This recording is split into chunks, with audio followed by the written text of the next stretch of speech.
Well, let's return to health care and the chaos inside the Beltway with Senator Bill Cassidy. He joins us now. And, Senator, this is a double loss for you because not only are you a senator interested in passing some kind of health care reform bill, but you're also a doctor. I'm wondering, as a doctor, what do you think is going to happen to health care, considering the fact that we're just going to go along with the status quo or this death spiral of Obamacare? We won't continue with status quo. When people are paying $1,700 a month, $2,500 a month or more, status quo cannot persist. Obviously, it's been difficult to pass something without any Democratic cooperation, but blue state senators have people in their state paying $30,000 a year for premiums. We're going to get to a point where we replace Obamacare with something which works. What is going to be the breaking point that gets us there? I think the individual market will have to happen relatively soon. The Medicaid in 2020, states will be responsible for 10% of their cost of the Medicaid expansion. Most states will not be able to afford that.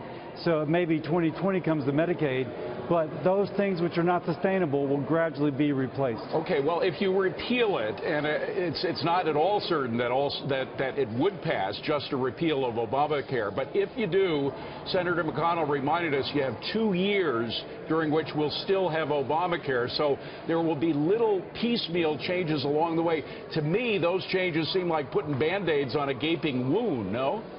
Well, certainly it may take that to bring folks who are representing or who are Democratic senators to come to the table.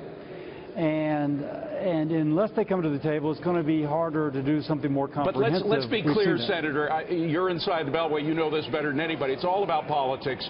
They see this right now on the Republicans' laps leading into the 2018 elections. They want you guys to be in a chaotic state right through the 2018 elections, and because they want to get the majority in both the House and the Senate again. Their interests are not in fixing health care as much as it is in winning, right?